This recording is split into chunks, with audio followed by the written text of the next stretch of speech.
Restaurant Unstoppable. Inspire, empower, and transform the industry. With excitement, allow me to introduce to you today's guest, the founder and chef owner of Sunday Supper Maine. Is that what are you guys going by officially? Sunday Supper Society, Sunday Supper ME, Sunday Supper Maine. Mel Harrington, are you feeling unstoppable today? Oh, heck yeah. Yes, I cannot wait to get into your story. So before we do that, it's a tradition here at Restaurant Unstoppable to get that motivational, inspirational ball rolling with a success quote or mantra. What do you got for us? A mantra, since I'm allowed to swear, is bitches get shit done. Bitches get shit done. Why is that your quote? I lived with a couple girls, and they were all pretty powerful females, and as single women living alone, you got to do some hard stuff sometimes. And we would move furniture and, just get shit done. Getting shit done. I love it. Great way to get this thing started. And I'm really excited for today's story because, I talk to a lot of restaurateurs who've been in the industry for 30 years. They're millionaires. They have 50, 20 restaurants, whatever, all over the country. And that's great. We can learn a lot from those people. But did they do it? Did they open their restaurant in 2021 or 2020 or whatever their business model is post-pandemic? I feel like in the world we live in today, with the world's just so different today than it was even 10 years ago. So to get somebody to share their story while it's so fresh, while they're going through it, is so powerful in my opinion. And that's why I'm really excited. And special thanks to John Daniels for calling you out. Unfortunately, we weren't able to connect this weekend, but he said, hey, I was going to call out Mel, so I'll give you her contact information now so she can kind of step in my place until I'm able to come on. So you're here, and Yay. Thank you very much. Thank you, John. So what was going through your mind as I was saying that? I don't know. I was a little, I agree with you that the restaurant industry is definitely changing. And even in the last year, it's changed a lot. There's a lot of people exiting the industry. There's a lot of people also entering the industry. 2020 was a shaking year for all of us. I kind of got out of it, but out of it in the normal sense, but then got into it in this sense. But I think that it's changing quite a bit. Yeah, it is changing. I think that it's, at first you probably wouldn't agree, but I think it's changing for the better. Yeah. And I think that the bar is being lowered. The bar to entry is being lowered because of tools and technologies that you're leveraging. I always say start with your brand, just develop your brand and start with a club. Your friends, your family, and then have them bring friends. And over time, it grows and grows. And I don't want to get too ahead of ourselves. Yeah. But why don't let's get in the airplane, like I like to say. Let's zoom up to 30,000 feet. Yeah. And just tell me exactly the path you took to get to where you are now. Okay. I was born in Vermont. My first restaurant job was at a place called the Marina in Brattleboro, Vermont. I was 14 years old and I worked as an expediter in the kitchen. I wasn't allowed to use knives because I wasn't old enough, but I was allowed to make salads and plate things. And I kind of was the intermediary between the kitchen and the servers, which was really exciting for me as a young kid. But then I went on, after school, I went to Keene State. Went there for business management, and I decided to become a financial advisor after that. I tried that for a few years, realized I hated it, got back into the restaurant industry, and started moving closer to the seacoast from there. So after I left Keene, I moved over to Peterborough, New Hampshire, worked at Pearl Restaurant and Oyster Bar. Then I moved over to Portsmouth, and my first restaurant job in Portsmouth was at Jumpin' Jay's. I've worked for most of his restaurants, Ornell's, The Nice, which is now Mr. Kim's. I've done a lot of work with Gary at Mr. Kim's. I worked at Walker's, Maine here a few years ago. There's been a lot of stops along the way. Pretty much every restaurant in Portsmouth, Cava, Jumpin' Jay's, the 100 Club. You name it, I've probably worked there. Beautiful. I love it. And when did you make this? I like to timestamp things. When did you get back into the industry? I got back into the industry, I would probably say, so 2007 was kind of when the market crashed, and that was when I was working as a financial advisor. You graduated Keene 2007, Yep, correct? Yep, and I started working as a financial advisor then, and then I probably did about 5 years in the restaurant industry still while I was working as a financial advisor and an accountant. I would do nights on weekends in the restaurant industry. So I never really left the industry. I just kind of tried to do other things with my degree that Just I thought I was supposed back. to be doing. Yeah. And then I would say maybe, I'm trying to think of the year that I went to work at Pearl Restaurant and Oyster Bar. I would say it was probably somewhere around between 2010 and 12, maybe. Okay. So you Yeah. spent a big chunk. I mean, when did you say you got to Portsmouth and started working at Jumpin' Jays? It was 10 years ago. This August was wow. 10 year in Portsmouth, my 10 year. 2012. Yep. And okay, beautiful. So, damn, that's crazy. It's been a very long I journey. can't wait to pull back the layers. So, I mean, when do you think, when you were working in restaurants in Vermont, was there a part of you that was like, this is what I want to do? This is my path. This is where I belong. I don't think I was there yet. I think I was doing it because I needed some money, but I was also trying to figure out what I wanted to do. I was doing it like I think most kids do it. I was working there as a summer job, or I was working Candy to just money. Yeah, exactly. I was trying to figure out. And also, I was kind of trying, like when we go to college, we do what we think our parents want us to do. Yeah. And so I was still in that mindset where, I got to go to college. I got to get this degree. I got to get a real job. This is resonating with me a lot. Yeah. 'Cause, like, I went through the same thing. Like growing up in a restaurant, my parents owned a restaurant, and they were always telling me, you do not want to do this. We work so hard so you don't have to. Go get a real job. Yeah.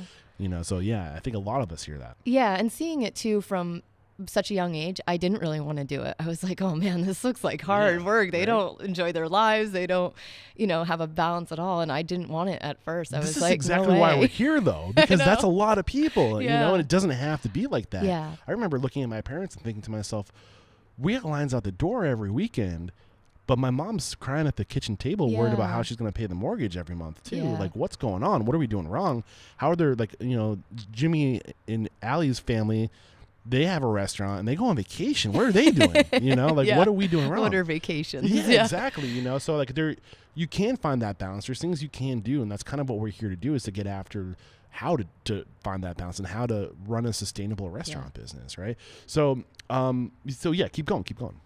I kind of derailed you a little. No, that's okay. So while I was in Portsmouth, like I said, I worked for a lot of different restaurants while I was here, and then I went down to Boston. Maybe I think 5 years ago in 2016, 17, I moved to Boston and I started working at Flower Bakery.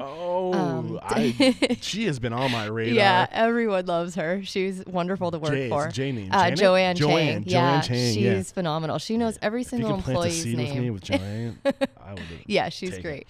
So then after that, I was also working at La Brasa, which is a restaurant in Somerville. Okay. I was managing there at night, working at the bakery during the day, getting really burnt out, and I kind of decided to leave the United States behind I went to Mexico, and I kind of sold everything I owned, and I got on a plane and never came back. Where in Mexico? I lived in Isla Mujeres first, which is off the coast of Cancun. Okay. So I spent a year there until I really had to come home. I ran out of money and I can't work. So I was like, all right, well, I got to go back. So I came back. I worked at Walker's when I came back. I worked at Otis in Exeter. Where's Walker's? Walker's is in Cape Nettic. Okay. They're a great restaurateur, husband and wife team, really phenomenal chef. And then I also... So you came back and you were working where? At Walker's. Yeah, I came back. I worked at I think first I worked at Otis. And then from Otis, I went to Walker's. And I still would travel in the winters. So I would do the busy season in the summers with Walker's and then go back down to Mexico in the winters. Lee Frank is killing it over there. Yeah, he's awesome. Otis right now. I Have do you been to his burger joint yet? I have not, no. Ooh, you're but missing out. I had a feeling that you're is missing amazing. Out. It's good stuff. Good. Oh, man, I'm so excited to hear all these people that I admire so much in your backstory, and there's definitely a correlation between success breeds success, and that's starting to show and rear its little head right now. So I'm excited for this. Me too. We need to start pulling back some. Is there anything that am I cutting you short? No. So Otis, you went from Otis to I'm going to start my own business. No, I went from Otis to Walker's. I did a couple summers at the Point restaurant. And then I went back to Massimo's during the pandemic, and I waited tables at Massimo's during the pandemic, and that was when I went from working in a restaurant to owning my own. You haven't even mentioned restaurant. Street. Oh yeah, that was also there. That was which is how you met John Daniels. Yes, we worked together at Street right when I first moved here. That was it was Jumpin' Jays then Street. Okay. Yeah. There's been so many. It's hard to keep track. It's great, but I love it. And I think that anybody who's listening to this who's early in their career and they're, maybe their late teens or early 20s and they're like, what do I want to do? Do exactly what Mel did. Just get out there and meet people and work for people. travel, get perspective, and figure yourself out. Yeah. You know, and the only way you can figure yourself out is through living. Yeah, I and agree. getting those experiences and learning and perspective, you know? So I love the approach you're taking up to this point. Where does it make sense? You know, you went to school to become a bit for business management. You were a financial advisor. I think that's huge. I think, you know, like what I like to say is like, good, you're opening at Restaurant Unstoppable, we almost never talk about food. We never talk about like the art of food or whatever you want to call it, whether it's an art or a skill or a trade, because you're opening a restaurant. I hope you can fucking cook, but can you do everything else? You know what I'm saying? Yeah. And that's what we're here to talk about is the everything else. And I think a lot of people aren't financially savvy. Yeah. So I think, you know, how has that served you, being a financial advisor, understanding business? Yeah, so I think that it's definitely helped along the way, but I'm definitely not where I would expect myself to be financially as a financial advisor. You know, like you give advice, but then you don't take your own advice a lot, like I was saying. I think that has happened quite a bit for me. I'll dive into that whole story with my investor and how we got there. But I think that I wasn't really financially savvy, even though I was a financial advisor. I went to school for business. I did accounting, and I definitely can do accounting and QuickBooks and things like that, which I think is super important to be able to, you know, do food costs and budgeting and all of that. It's very important. But I'm not as financially savvy as I would like to be. I definitely am still learning that aspect of the business. But it definitely helps a little bit to I appreciate you being vulnerable. And I think that's one of the big lessons is we get out there, we read the books, we get the education. It's one thing to know what to do. Yeah. You know, I've read at this point at least 100 books on business or something relative to business, but we're constantly just consuming knowledge. We're not executing the information we're learning. Yeah. Right? I think a lot of us are guilty of that. Yeah. And I think that the more I do this, the more I learn, obviously. And every day is a huge learning curve for me with this business, because this is my first time owning a business, but also my first time with employees and, you know, everything that goes into it and doing food costs. And so it is definitely a learning curve, but I think that I think that I would say I gained more experience working in the industry than I did through working as a financial advisor. Yeah, and that's what we're going to get into now. So reflecting back, and it's going to be hard to do this. You've worked with so many great people. And trying to go chronologically on your journey to where you got today, is there one restaurant one restaurateur, a mentor, a person that you think took you from one gear, maybe like you're 22 years old, you're in second gear, right? You're accelerating, you're getting better and better. They help you get to third gear. Yeah. You know, who was that? So that would be, his name is David Chicane, and he owned Pearl Restaurant and Oyster Bar in Peterborough, and I went to work for him. I was just remembering this story last night as I was kind of prepping for this. And I was thinking about, I was standing at the copy machine as a financial advisor. I was in my office in Manchester. I was wearing a business suit that was probably 3 times too big for me. You know, like the kid dressing up. Floating around in the suit right now. Exactly. So I was standing at the copier, you know, hating my life. It was like Office Space, that movie. And I was just like copying something stupid, and I got a phone call from a number that I didn't recognize. I answered it, and it was Dave Chicane, and he said, "You don't know me, but you waited on me a few weeks ago at the restaurant that you work at, and I want you to manage this new project that I'm doing. We're not open yet, but I'd love to sit down with you and talk to you about the possibility of you coming on and managing my new project." And at that time, I was still really trying to do the financial advisor thing, because I thought it was what I was supposed to do. Yeah, the grown-up. And I remember talking to my dad about hating the job, and he finally gave me the little kick in the butt that I needed. He said, "Why don't you just go back to restaurants? It's what you're good at." And I was blown away. I was thinking, I didn't think that was allowed. Yeah. I can go back to restaurants and do that all the time. How fucked up is it that like we have this mentality, like we can't take pride in this work, and that not a lot of people can do. And I'll be honest, like I can't, I think I have a lot of like the social skills to be a good server, but a great server that can juggle all those plates and like keep things in line, like that's not easy. A lot of people can't do that. Why aren't we more prideful? Yeah, I'm not sure, because it is hard work. And I think even today, like if you're going to interview in an office job, a lot of people do look at that restaurant background as a positive aspect on your resume, because they know that you can work well under pressure, you can juggle a lot of things and multitask really well. You can get yelled at in the face over and over again and still come back hungry for more the next day. You know, so it definitely it has a lot of that stamina building and, character building. So Dave Chicane. Yep. Did I say his name correctly? Chicane, yeah, Chicane, Dave thank you Chicane. very much. So he was a restaurateur in Peterborough, and so this is while you're at Pearl. He came across, or he recruited you for Pearl. So he owned Pearl. Okay. He recruited me at 21. It was a martini bar in Keene that I managed all through college. I was there for 5 years. I opened it. I managed it for the 5 years I was in college, and then after, when I was financial advising, I was still trying to stay weekends there. But then as a financial advisor, they made me quit. They said, oh, it's a conflict of interest. You can't be working in the alcohol and industry with your Series 7 license. I think that what they really just wanted was for me to stay hungry so that I would sell more insurance, which is... Wait, who wouldn't let you do this? I worked for Northwestern Mutual, yeah. And they said it's a conflict of interest with your securities license for you to work around alcohol. And why?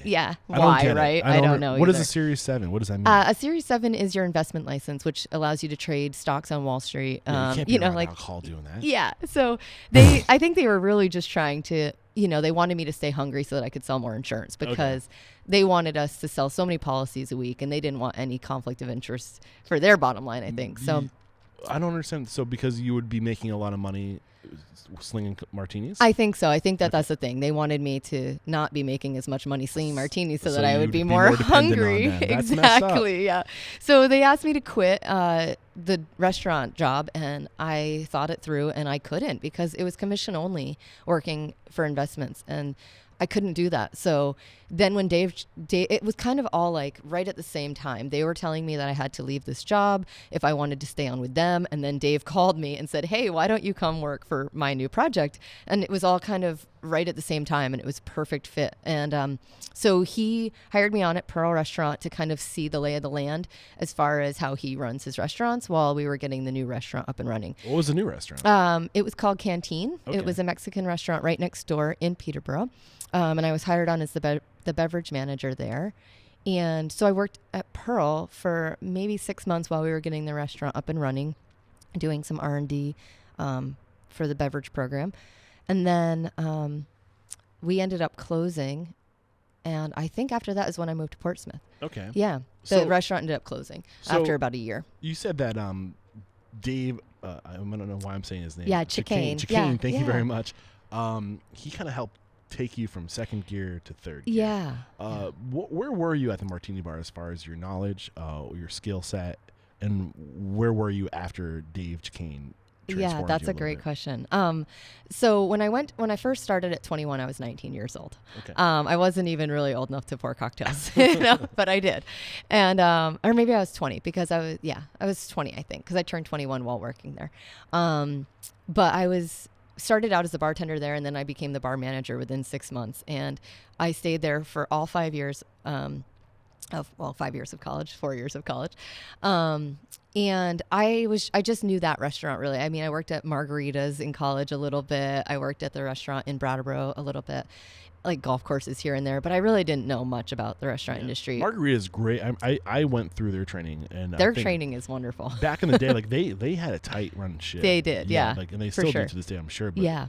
I learned a lot about what training could look like. Yeah, their training program was great. Yeah. So I went from Margaritas to this place called Tony Clamato's briefly, and then to 21, where I was there for 5 years. But it was definitely a college bar. We didn't have a chef that was, we did a lot of fried food. Mm-hmm. It was very basic pub food.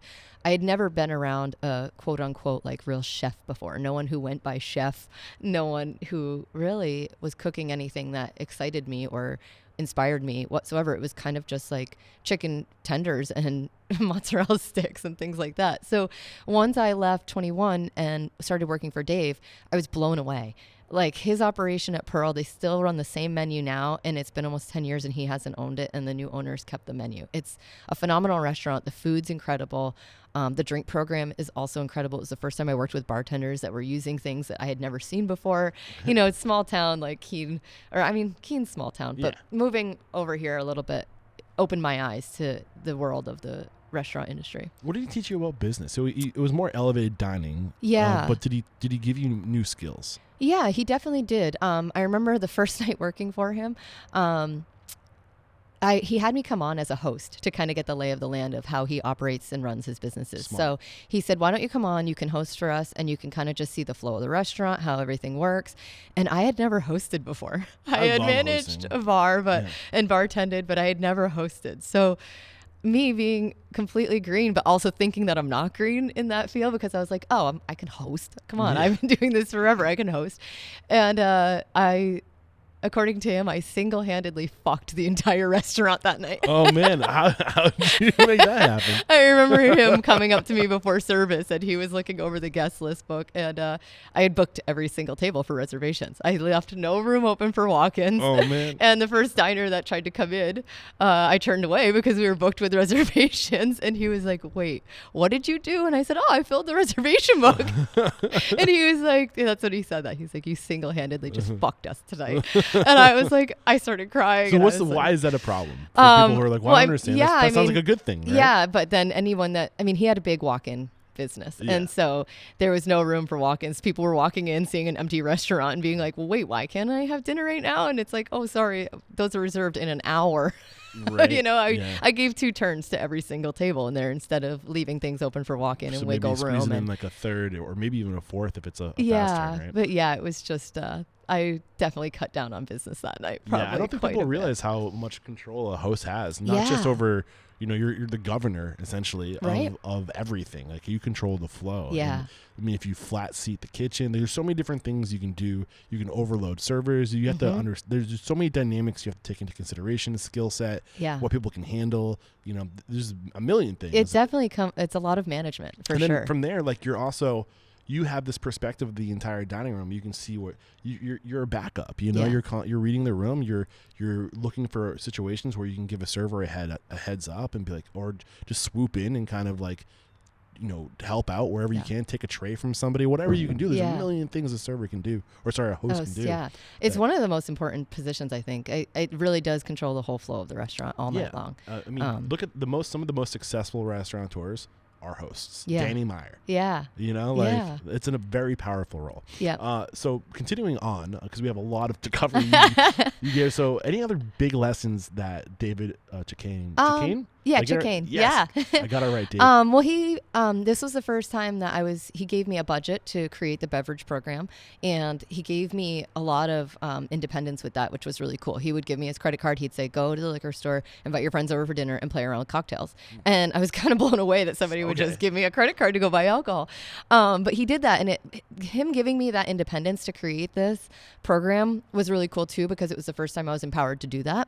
But also working with costs, and he was having me, cost out each ounce of alcohol to find out what we had to price the cocktails at and so forth. And so that also gave me a lot of insight into pricing and food costs and beverage costs and all of that. And I had never been told to do that. I worked at this martini bar, and it was the owners were pretty hands off, and we poured alcohol. Why is it so important to slow down and to take your people through the game of business and how it works? And what did that do for you and for him? Well, I think that it made me a better employee for him, because I then could see his bottom line, and it made me vested and interested in that and learning that, but also maintaining that so that we could keep things where they needed to be financially.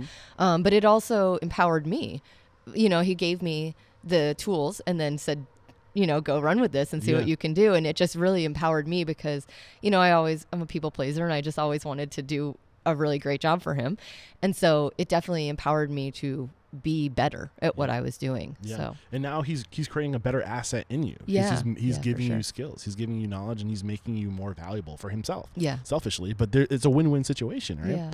Yeah. So is there anything else we can talk about that Dave did for you before moving on to Jumpin' Jays? And I'm sure that was probably, not to say that Jumpin' Jays is doing anything that Dave isn't, but I know that organization. Yeah. No, I think that's it really. I moved everything across the state to Portsmouth with a U-Haul with my car in the back of it, and I went into Jumpin' Jays, and I interviewed with Kate. She was the manager there at the time. Past guest on the show. Yeah. Oh, really? That's awesome. Yeah, she's over Real Penny. Real Penny. Yeah. So Kate interviewed me, and that job was so scary to me. I walked in there green as green could be. I had no idea the volume that they did. I was back waiting. She just said, how about you come in and back wait and see where we can put you on the floor? And it was just so fast paced and so busy. And it was August, and so it was slammed. Yep. And I just remember running around like a chicken with my head cut off as a back waiter, feeling so out of my own element that I was like, I don't know how to do this. Am I going to be able to, maintain this? This is crazy. So what did they teach you? Not to stack glasses, not to put your fingers in glasses. There was a lot of like old tricks that I did that were not allowed at Jumpin' Jays, because they're more high end dining. You're talking about grabbing 5 glasses at once with your fingers inside of them. Yeah. I was doing that. And Kate brought it to my attention very quickly that is not allowed. Well, I mean, but that's the thing. There is no right way. Like, what might be good for one establishment where whatever vibe they're going for, whatever works for, if it's like a diner or whatever, and that's fine there, might not be okay at another restaurant. I mean, there's so many, that's one of the things I've learned is there's just so many different ways. It all depends on what you want to be and how you want to be identified, but keep going. Yeah. So that was definitely a wake up call for me that I was a little fish in a big pond as opposed to a big fish in a little pond. So coming over to Portsmouth was definitely very eye-opening for me. And this is now, you said around 2012, right? Yeah, it was 10 years ago. Yeah. So reflecting back, and you've worked in all these restaurants now all over the East Coast, getting different perspective on how people do things. What do you think that Jumpin' Jays did really well that made them stand out as far as how their businesses were run? There's a couple cool things that Jumpin' Jays does. I mean, they put 5 servers on the floor every night, and they empower their servers to have these big sections so that they can make good money, which is obviously the end game for servers. They want to make as much money as they can. Nobody goes into the job, I just really love serving, they just want to make good money. And so Kate would put 5 girls on the floor and then 1 food runner, and what they would do every week is they would rotate, so everybody got a better section, or a different section. So you would work the same section for a week, and then the next week you'd move into the next section, the next week you'd move into the next, and then the final week you would run food. So everybody took a turn at running food as well, but the food runner was a cut in the tip pool, made everybody a team player. I think that they were really good with that. Everybody wanted to work as a team because it was 5 of them, and they were just hustling and really kicking ass, but it was a lot of hard work. And they had a lot of veteran servers there that were there for a really long time because I think that people wanted to stay because of that model. You're making really great money, it's always busy. So I think that was really great. They definitely run a tight ship. What made it tight? Kate. Give me an example of what a tight ship looks like.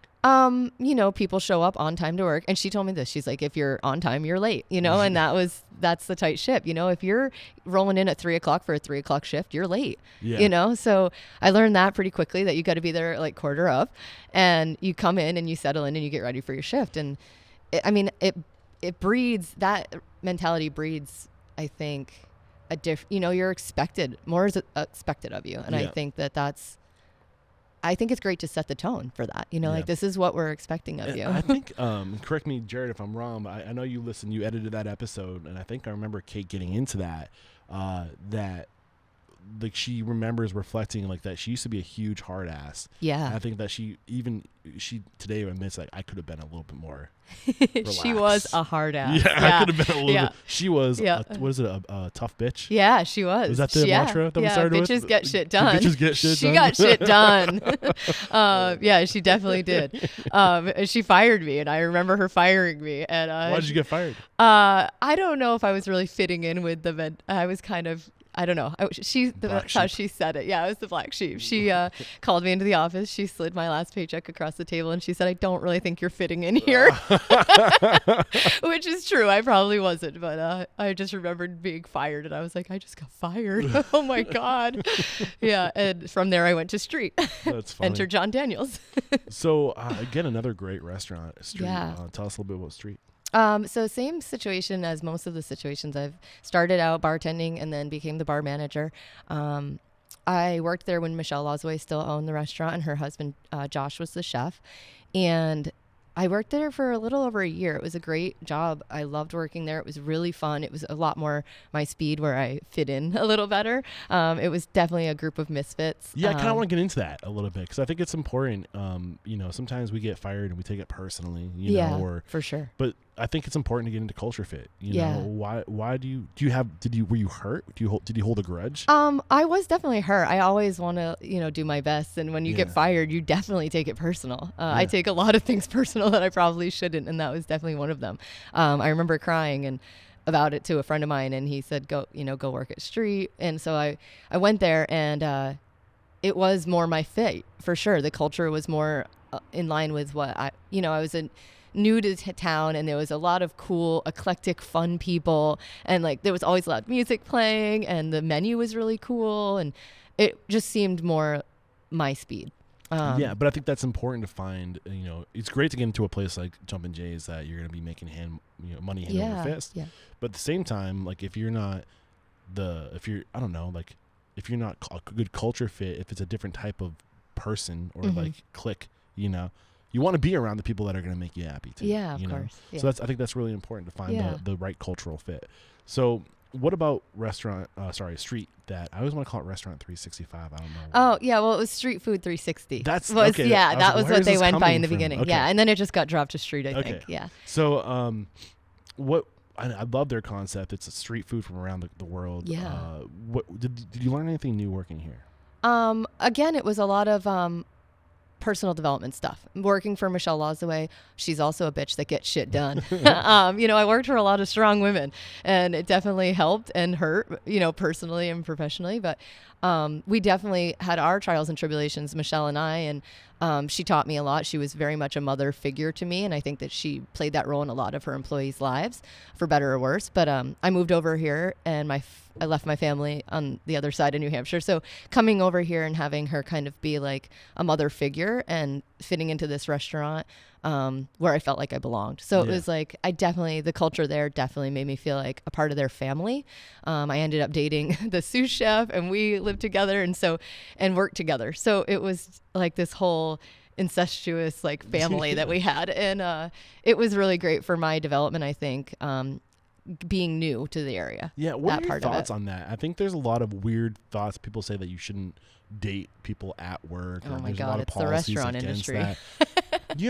That. People are people, man. Yeah, and you're going through, you're in the trenches with these individuals, busting your ass every day with these individuals. You mean to tell me that you're not going to develop emotional feelings? Like you're not going to to meet somebody that you have I like the idea of being able to blend work and life. Yeah. Well, the thing is with restaurant too, like you're working third shift in essence. Like you're a third shift worker. So if you think about like you're not working a 9-to-5 job. So how are you going to date people that are in the 9-to-5 industry if you're in the restaurant industry? Exactly. Because you work weekends and nights, they work days and have weekends off. It's almost impossible, I think, unless you don't really spend too much time together. But so I don't think you can't control who you're going to fall for. You can't control who the heart gets what the heart wants, So like, what do you do how do you, find that balance of professionalism and like, how do you draw lines? Like what did you learn about how to do that well? Well, I still don't know how to do that well, to be honest. Right. Because I still end up dating in the restaurant industry. But yeah, there was a point at Street where I left because I think I needed something a little bit more structured. After about a year and a half of being there, I was living with the sous chef at the time, and we were managing the restaurant together. And I left first. I quit Street, and I ended up going to work at the 100 Club because I wanted to kind of not differentiate, but diversify. Yeah, exactly, and kind of step away from that. And I needed a little bit more structure at that point. I had been here for a year and a half, and I was like, okay, this was fun, but I need a little bit. A little too ragtag. Yeah, I needed a little bit more structure, as it turns out. So I ended up leaving Street and going to work at the 100 Club and Kava right after that. And so I kind of made the move to kind of not work with my partner. No, well, I mean, I think it can work, it can't work. But I do think it's important to kind of recognize that at the end of the day, we're all human, and the heart wants what the heart wants. And to put those restrictions on people, I think there's better ways to deal with it. Just like we're all humans. Yeah, just be responsible and respectful and don't fight at work. Exactly. Give people like some, values and disciplines and teach them how to be a human being, you know. But just to say, no, you can't date is just kind of deflection. Yeah. You know what I'm saying? I've definitely worked for a lot of husband and wife teams along the way. Exactly. Like Walker's is a husband and wife team, and they crush it. It's like, it's funny because this comes up a lot, and I think somebody once said to me, I was like, would you guys ever like I think partnerships came up, and they're like, we would never have a partner. I'm like, could you do it by yourself? And they're like, no. I'm like, Yeah. I mean, you are a partnership. You need a like partner. you need a partner. And Yeah. like, I mean, I think to each their own. Yeah. Right. But I don't know. There's a million different ways we could take the conversation right now. I think having a partner has its benefits too, though. I mean, like, it is hard to do it all on your own. I personally, I say that in today's age, I don't see how you can be the best without a partner. Because there's so many things you need to be good at now to be competitive, because the world's evolving. Podcasts exist where people are sharing knowledge and people are getting this perspective of the things I can be doing to be a better version of myself. And it's a lot for one person. Yeah, it sure is. And I don't know how many freaks of nature are out there that can be good at all these different things. I'm trying. Most people can't be good at everything. So Yeah. you got to stay in your lane and surround yourself with people Yeah. who compliment you. I love this journey that you're taking us on. We're covering a lot of great restaurants that you've had the privilege to work for. One thing I am curious about is there should, I always say there's a good balance. You don't want to jump around too much, right? Yeah. What happens if you jump around too much? Yeah, you get a reputation as Okay. not being someone that sticks around. I mean, we're looking at your career of like 15 years of working in the industry, right? Is that good? Is that a safe number? About 15, 20 years? 20 years, yeah. Yeah. Do you think you had a good balance of giving your time to one restaurant at a time before moving on? And what is that? What is that balance? I think that I'm one of those people that definitely doesn't stick around if I can tell pretty much right away if it's not going to be a good fit. Yeah. And I've definitely done that before, where I've started at a restaurant, I've given it a month or two, and I've like, this is not for me. And I leave right away. RU839 was one of those. But there's definitely certain restaurants that I've stuck around at. I worked for 5 years in Keene, and then a year here, a year there, and there are definitely places that I maybe burnt some bridges leaving too soon. And I think that, but if you know if it's a good fit and you feel like you're learning something while being there, I think that's what's important. Like, you also don't know until you know. Yeah. And like, no, I think the RU834 and the Garrett Harker family of restaurants, what he's created with RU834, Eastern Standard, incredible. The Hawthorne, like amazing. Yeah. Especially but it's a very rigid system. Yeah. I've front of house staged there where I was just a fly on the wall. Yep. It's very rigid. Yep. And it's very particular. Yep. And it takes a very special kind of person to work there. Yep. And I wouldn't excel in that environment. I'm more of a loosey goosey kind of person. Yeah. Like, hey, what happens guys? happens. Yeah. Like, oh, well, just call an audible. You know what I'm saying? So I get that. Yeah. And it's important to get that perspective. Yeah. So you leave street, you find yourself in Boston. Joanne Chang, amazing restaurateur. What did you learn from Joanne? I learned a lot from Joanne. She was. Did I skip anything? We did, but it's okay. Okay. We skipped a lot. Let me ask you this. It's all over the place. It is, yeah. Where does it make sense from after street, or I mean, is there anything? I jumped around. I mean, I did some time at the 100 Club in Cava, and but then I moved down to Boston. Did some time. Sounds like did some time here and there, Sounds rough. But then I went down to Boston about 5 years ago. Worked for Joanne Chang at Flower Bakery. My friend Matt Lewis got me an introduction with her. Past guest on the show. Yeah, he's great. He got me an introduction and a foot in the door, and I went down there and interviewed and became their cookie baker. Nice. And it was wait, is this your first four-way? Wow, I can't say that word right now. Say it for me. You know what I'm trying to say. Front of the house versus back of the house? Four-way? Why can't I say that word right now? You know what I'm trying to say. Everybody knows what I'm trying to say. Yeah. So you weren't cooking up to this point. So I was actually baking. I was baking for Fig Tree Kitchen here in Portsmouth. They're actually based out of Rollinsford, but that was my first baking job. Okay. They had hired me to manage their cafe and catering company. I ended up doing that for a little while and then realized that I wanted to bake for them. I was waiting for that shit. Yeah. Yep. There it is. I was like, what? So I was like, because you're the chef for your business today, Sunday supper. And I was like, up to this point, she's serving. I was like, what am I missing? I all of a sudden decided I wanted to try to cook food. So what was it about baking that really pulled you in? I always loved baking from like my Easy Bake Oven days. I loved baking. And what they were doing at Fig Tree Kitchen was really amazing. They had these pastries that were just the top of the line, like croissants and Queen Amman. If you've ever seen those, they're like these amazing pastries that are just very intricate to make. And I was really turned on by that aspect of the business that I'd never really done before. So I started baking for them. I worked for them for maybe a year and a half, 2 years. And then I kind of got to the top of where I could go with them. I was doing croissant baking. I wasn't really learning much more. I was doing all their pies. And I was kind of at this position where I was like, well, there's not much more for me to learn here, and I'm just kind of getting stagnant. I need something else. And Matt said, well, why don't you check out Joanne Chang? If you want to learn how to bake, you need to bake from the best, and she's the best. And I said, oh, wow, what's this? And so he got me in the door there. I went down to Boston, and that's another situation where, you know, I was their cookie baker, and it was phenomenal job. They also have a very great training program. They breed like cookie machines and I was a cookie machine. But then I was like, I don't know if I want to be a cookie machine. I want to learn how to make croissants, and I don't want to just scoop cookies all day. And so I ended up interviewing for a position at what they call BK, which is their big kitchen. It was their production kitchen. And at that same time, I was managing La Brasa at night. And a friend of mine who lives in Mexico reached out to me, and he said, it looks like you're working your ass off, and like, are you happy? And at that time I really wasn't. I was kind of like, I don't know, I'm this cookie baker. I was working a day job and a night job just to be able to afford to live in Boston. And I had no life. I was not able to meet anyone in Boston because I was working so much.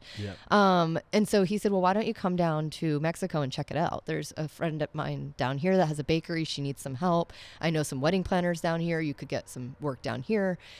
And I was like, well, I don't know. I have a vacation planned in 2 weeks, and I was supposed to go to San Francisco and check out bakeries there. And he was like, no, come down to Mexico. So I changed my flight and I went down to Mexico, and I didn't leave. Well, I mean, I want to get into your time in Mexico, but I'm really curious. You said that Joanne creates cookie machines. Yeah. And I know you're joking, but there's probably some literal. Yeah, I mean, like where they're creating systems to put people into to develop people. Yeah. So take us through what that development program was, where she could develop cookie machines. Yeah. Because you have to look at your business as a machine. Yeah. With systems and processes, so you can remove yourself from it, so it doesn't depend on you to be there. So how do they develop these people? How do they create cogs? And you don't want to think of it as cogs and wheels, but you also have to think of it as a little bit of a cog and a wheel, because you have a system and you're putting people into it. So what did that look like? So when I first started there, I was hired on as the cookie baker, and so you've been to a flour bakery. I mean, they have lines out the door all day. I've actually never been to one, you but should. she just keeps, her name comes up all the time. Yeah. So I worked for the first location they had ever opened, and it was on Washington Street in near the hospital down there. And so I was working there, and we had this small, tiny kitchen in the back where there was 5 bakers, I believe. I was one of 5 people that worked back there. There was a cake decorator, a cookie baker. You know, there was 5 of us that all had our own roles, but we had a space to work that was maybe like 2 feet by 2 feet. We were all, and it was the top of a cooler. And the stove was right behind me, or the oven that I was working in. So God forbid someone needs to get in the cooler. Yeah, exactly. So it was honestly like I had a timer on my station, and it was set for 2 minutes. And I was supposed to be able to tray up a tray of cookies in 2 minutes. And by the time that 2 minutes was over, the tray was supposed to be trayed up, and the cookies were supposed to go into the oven behind me. And then while I was in that oven, I was supposed to be rotating all the trays that were already in there. And so it was like this whole production line where I was like putting one tray in, taking one tray out, traying one up, putting one in, rotating others. And it was just like a 2-minute timer was set on my station, and I had to be able to get to the point where I could do it in 2 minutes. I think, but also standards too, right? And the significance of having standards and what standards do to the consistency of the cookie. Yeah, because rotating it every 2 minutes. Exactly. Those cookies were phenomenal. Exactly. But it was also like, I got to the point where I didn't even need that timer. I was just like a machine. I was traying up cookies so fast and turning around and busting them out of the oven and back into the oven. And I did that for 8 hours a day. So when you have a new cookie person every 3 months or 4 months or 6 months, you can't rely on the person. You have to create systems around the process and consistency and standards. So the product is the same no matter who the Cookie Monster is any given day. Or a Cookie Machine, I like Cookie Monster better. What else did you learn about Joanne? And like it's what's the name of the rest of it? Flour. Yeah. So one thing that I loved about Joanne is that she has hundreds and hundreds of employees. She knows every single one of their names. That's crazy. And so she would go around. She has, I think, 10 or 12 locations now throughout Boston. And every single day she would wake up, get on her bicycle, and ride her bike to each location and check in on everybody. I love that, though. It was amazing. So she would come in every day, check in on the product, make sure that the croissants were cooked perfectly and that everything was done right and that it was running smoothly. But also she would say hi to everyone by their names. And I'm just thinking to myself, how do you remember everyone's name that works for you when you have that many employees. But she knew that that was important. And Why is that important?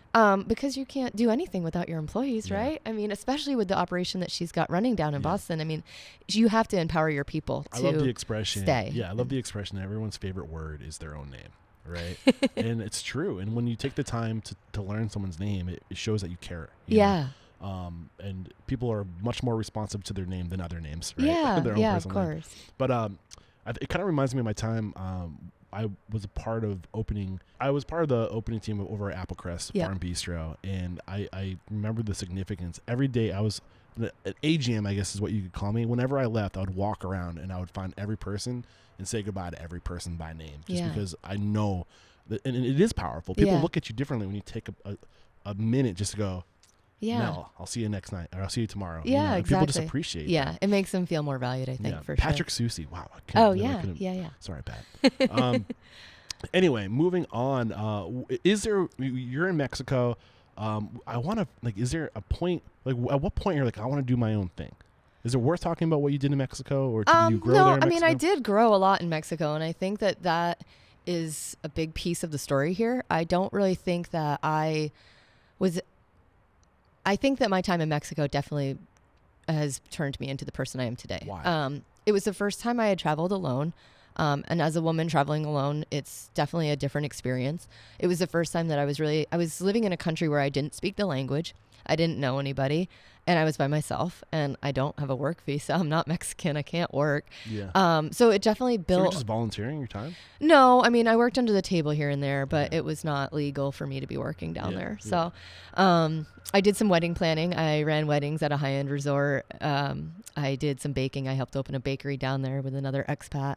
But I was definitely put in some situations that I'd never been put in before, and learned so much about who I was. And that, I think, really set the groundwork. Give me a situation that you were put in that really helped you learn about who you were. Ooh. Well, I think the language barrier was the biggest thing for me down there. Like, I was working as a wedding planner. All of the staff was Spanish speaking. They were looking at me like, who's this little white girl, like, coming in and trying to, run this wedding here, and why is she here, and why is she working? And so it was really, it's hard to work in a restaurant setting when there's the language barrier, but then there's also the cultural barrier where you don't belong here. Yeah. You shouldn't be working here. You're taking money away from people who are struggling as it is by working here. And it was really eye-opening for me to be like, oh, wow, I shouldn't be working here. This is not cool. So that really put a lot of the world into perspective for me. I'd traveled a lot, but never like that. Yeah. It's one thing to go and hit a resort. Yeah, and go to an all-inclusive vacation in, Punta Cana. To be on the streets, with the people, and to see what life is like in different places. Exactly, yeah. And so I think that was one of the things I was really curious about, is just, especially in America, we look at people and we're kind of like, you're not supposed to be here, like with immigrants, like you're taking our jobs away, blah, blah. But when you're on the other side, it really opens your eyes. Yeah, and it was really, the whole experience was eye-opening just to be down there. And I went to get my own apartment, and I didn't speak Spanish, and the woman renting me the apartment, she's even looking at me like, what are you doing here? And so it was very humbling experience for sure. I think that's the biggest word that I think Mexico had for me, was humbling. It took everything that I thought I knew and just made me realize, oh, you know nothing about the world. Perspective. Yeah. It's amazing what travel can do for perspective. Yeah. And I encourage anybody that is young, especially in this industry, like your career, your skill set is a ticket around the world. Yeah. Because you can find a job anywhere. Exactly, yeah. Get out there and get that perspective. Yeah. So when did you come back to the States? I came back about a year later when the money ran out, and that's when I started working for Otis. Okay. Yep. So this is 2018, 2019? Yep. 2000, somewhere around there. Yep. And then so I started working at Otis. What were you doing for Otis? I was waiting tables. Back in the front back in the front of the house. Yeah. But working for Lee too, with the open kitchen and a small staff, I was always standing at the pass watching him cook. And they do a lot of, because they are such a small location, they do things differently too than I had seen before. They use a lot of sous vide in their cooking, and he's just such a talented chef anyway. I watched him for a long time when I worked there. I would just stand and watch. And I did that in a lot of the kitchens I worked at. You know, as the front of the house person, I was always hanging out in the kitchen, just watching people cook, because that was the part of the industry that I hadn't really been into yet. I was mostly just front of the house my whole life. So I was always intrigued by the kitchen and like, why are they doing that? Or like, how are they doing that? And so I watched Lee a lot when I was there, and I learned a lot from him just watching him cook. So what did you learn from Lee? I think I really enjoyed my time with Lee. I think he's such a, I remember when he came to sit down with us, I was like, wow, he's so loud. Yeah, he's so great. We used to blast hip hop while we were setting up every night, which was my favorite part. I would get in there and he'd have a playlist going, and it was always like some sort of hip hop, and it was just so much fun. Yeah. I just think what he has done to, he, and I should say David Vargas, what they have done to unite the Seacoast.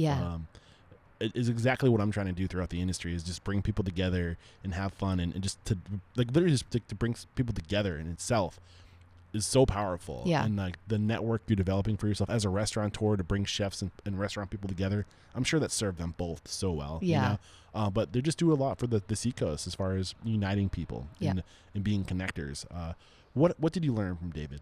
Not David. Lee. From Lee. Well, his whole, because he is such a small space, the menu was really great because it was a smaller menu, but it also had a prefix menu, which I think is,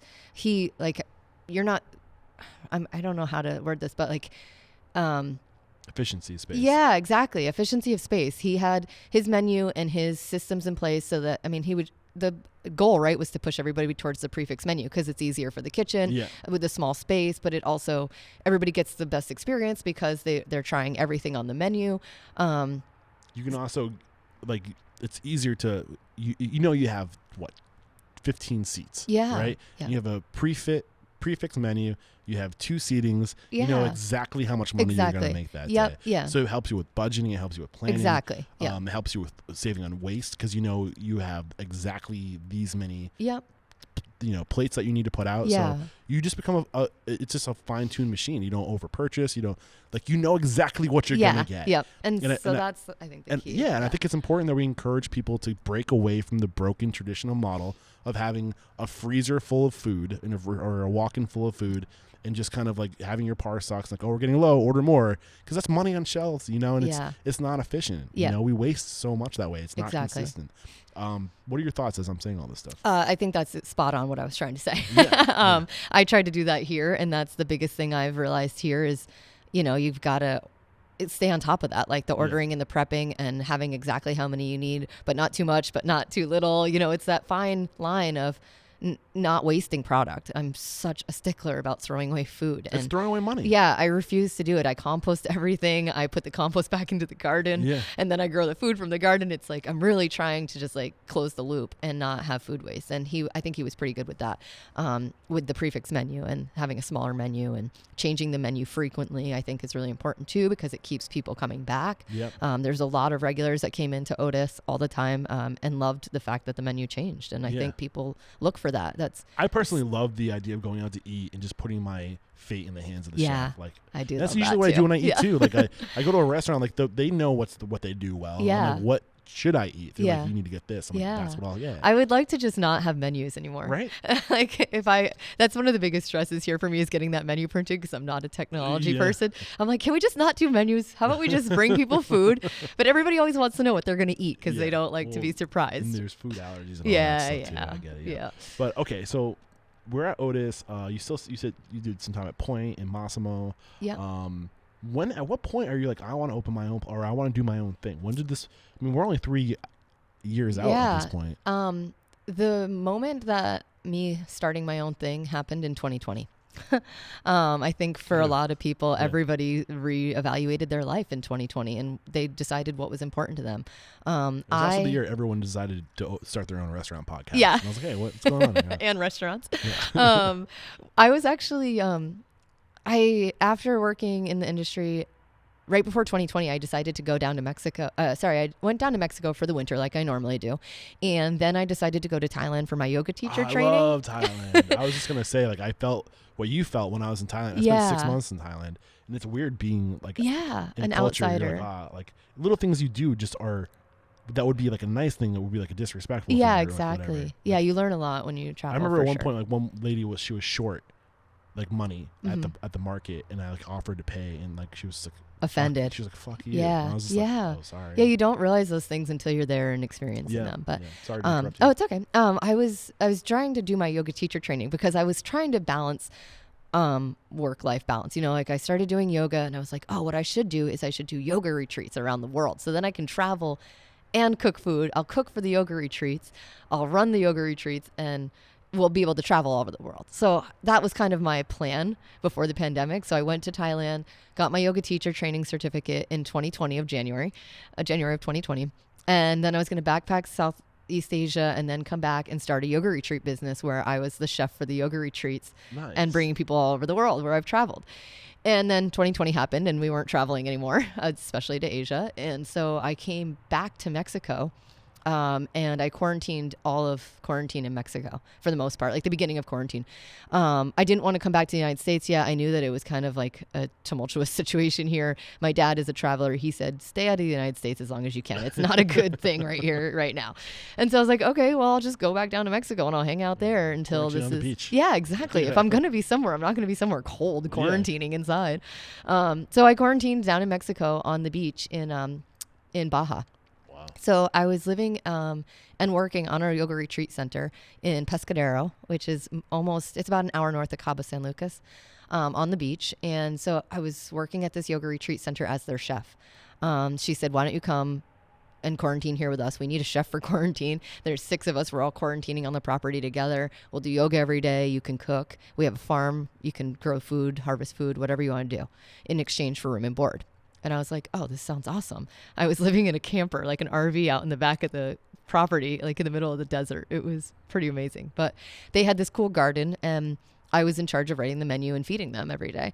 And so it was my first time that I was like put in charge of a kitchen and having to look at the things that we were growing and decide on what we were going to be eating that night based on what we were growing.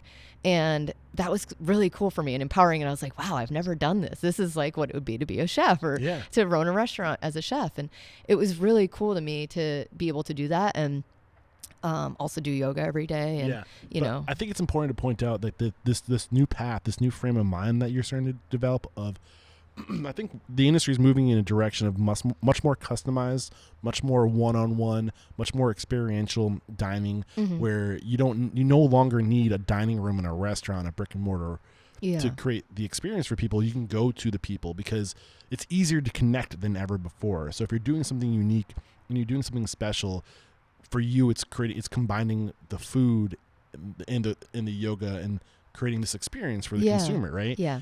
And like those opportunities are abundant right now. Yeah. And the other thing is people aren't looking at food as like, oh, like I'm going to put this food because I'm hungry and I need food. It's an experience. It's an experience. And it's also medicine for a lot of people. And people are very strict and rigid with what they want to eat. So if you can become like a personal chef and combine wellness and you can have, say, all you need is 30 clients. Yeah. You know, 30 clients paying you, I don't know, a couple $100 a week. Yeah. You know, that's good money. Yeah. And it's just you. Yeah. You know, economy of scale. Like you don't have to worry about employees. Yeah. The overhead of the brick and mortar. You're going to them. You're working out of a commissary or like whatever it is. Like the entry, the bar to entry is so much lower than it's ever been. Well, that's where this next part is so cool. So I was on a bus on my way to the airport to come back home that trip. And there was a girl sitting next to me and we just started talking on the bus and I said, oh, well, what do you do for work? And this is after I'd been working, you know, as the chef at this yoga retreat center. And I was on my way home and she says, oh, I'm a private chef. And I said, oh, really? How did you do that? How did you become a private chef? Because that's kind of like where I was headed with this. And can I pick your brain? And I said, how did you do this?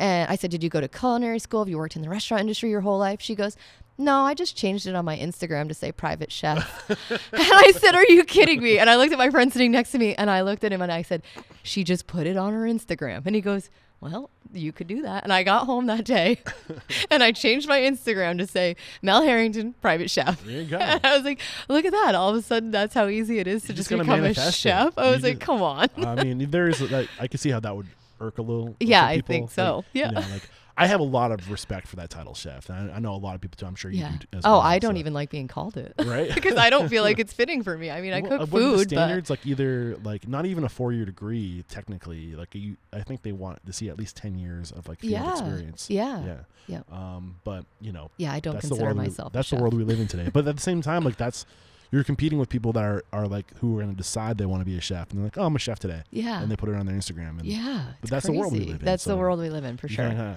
You kind of have to, you know, walk or you know, dance that way to get market yourself, right? And yeah. unfortunately, we all have to market ourselves as who we want to be, right? Mm-hmm. Act as if is what they say, you know, like act as if you're already that. And I don't know. So this whole journey of the Sunday Supper Society started with a bus.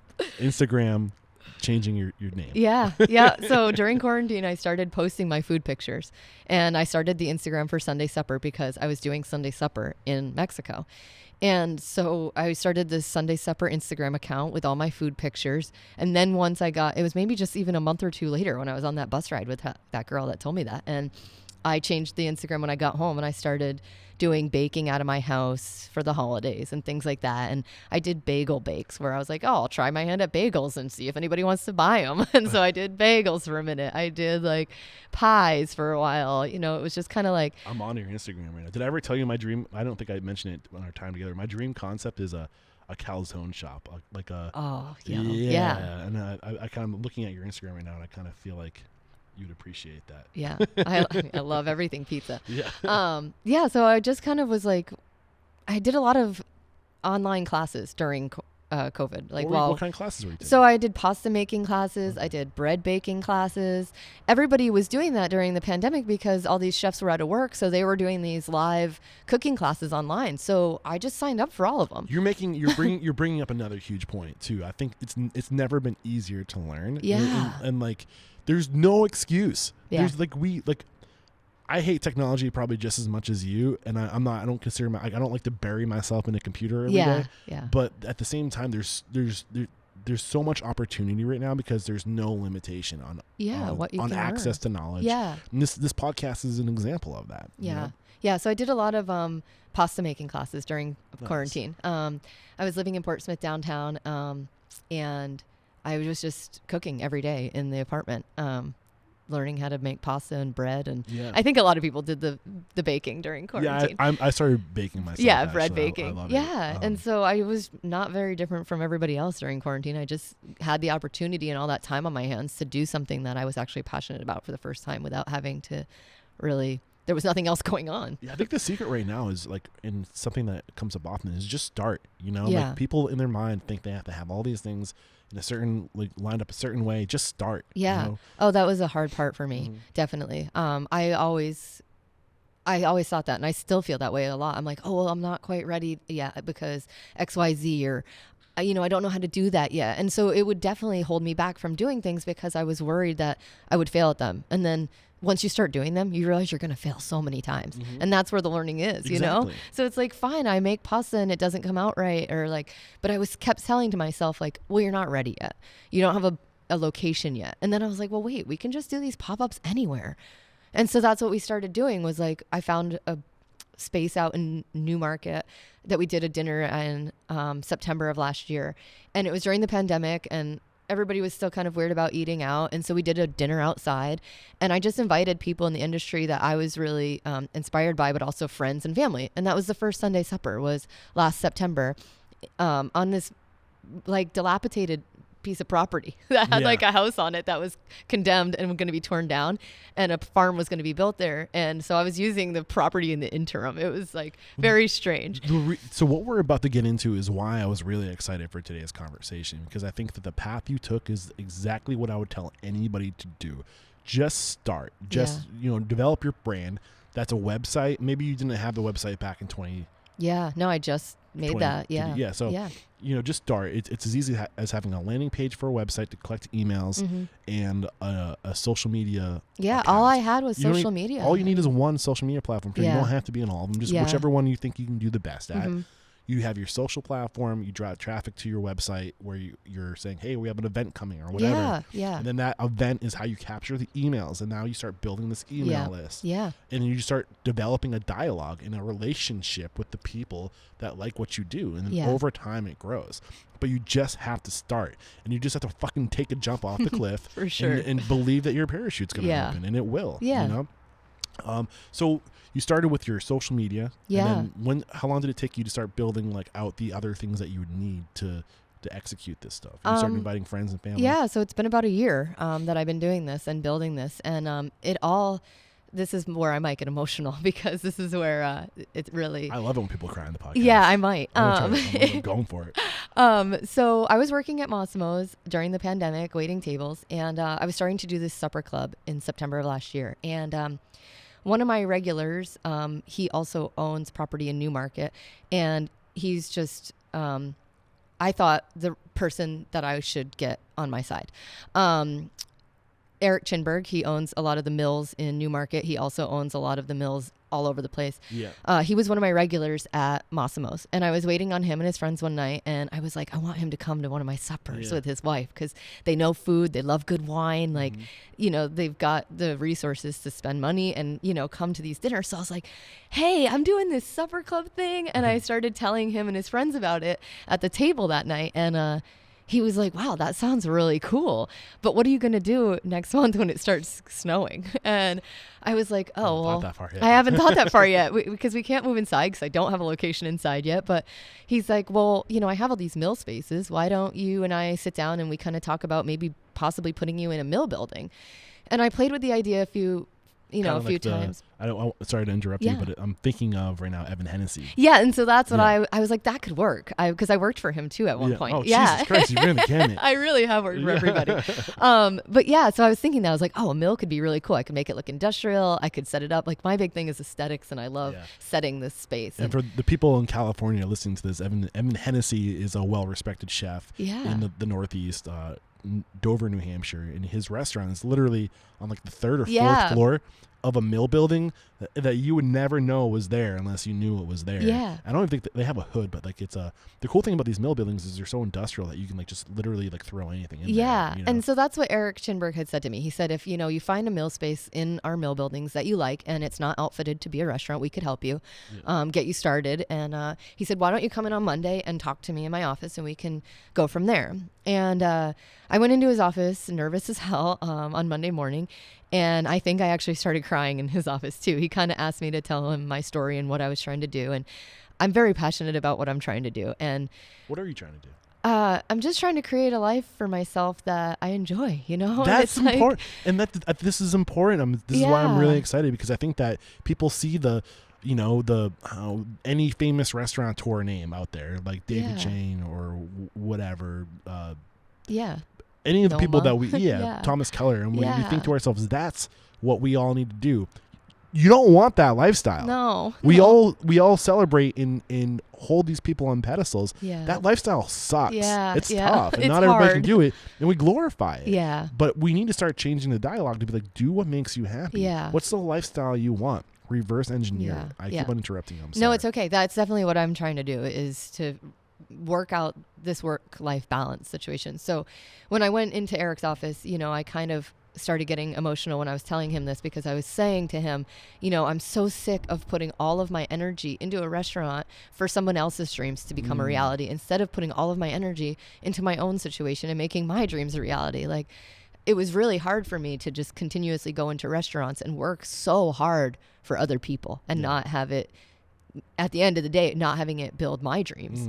So I was in his office, and he immediately saw, the tears welling up in my eyes. And he said that to me. He said, it looks like you're about to cry right now. And I said, I am. I'm just very, very, very passionate about this and making something of my own. And he said, all right, well, one of my guys will reach out to you and they'll show you some mill spaces. And in my mind, he's got a couple that he's doing in Biddeford and Saco, and I was like, ooh, Biddeford's up and coming. Like maybe I'll do It's beautiful. a Biddeford mill. I was checking out Biddeford for a while to move that way. Yeah, it's really cool. There's a lot of great restaurants up there right now, actually, that I've been frequenting, and they're phenomenal. But Biddeford's cool. It's like the up and coming new spot. So I was like, oh, maybe I could get into Biddeford. And then I started like thinking about this whole mill space, and I was like, the thing that really drew me to where I am now is, and not a mill space, was I wanted to live on site. I wanted to bring people into my home to eat my food in my space. And my food is not anything special. I'm not a trained chef. I didn't go to culinary school. My food is just what I like to eat. It's a lot of pasta. It's, so I wanted to bring people into my home and have them eat my food at my table. I love this. And one of the big things I think, I believe this full-heartedly, that your business should be an extension of who you are. Yeah. It should be a part of you, because we always say, be authentic, be transparent, be real. So I think Lee Frank is a great example of this as well. Like you go into his restaurant, you're going to see pictures of like hip hop artists. Yeah, and they're going to bump loud music. It's him. Yeah. It's an extension of him. How much easier is it to show up to an extension of yourself? Yeah, exactly. And when you can just roll out of bed and like walk onto your property, like it's, we can form these intentional lives, know, and I think that our generation is going to be the first generation that realizes that materialistic isn't the way. Oh yeah, it's keeping up with the Joneses isn't the way. Yeah.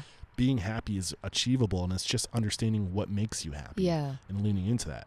Yeah. It's a privilege to make an example of somebody going after it. Thank you. And I think we need to shift the paradigm. Like, it's a lot of the people that I get on the show who are super successful, and that's that you aren't, but like that are in the main, like media's eye, like in the mainstream, super successful. They have mental illness. Yeah. They're that way. Too. They're that, but they're that way because there's a screw loose, or they're obsessive, or they're insatiable, or whatever it might be. And I think it's important that we start telling people to not aspire to that. Yeah.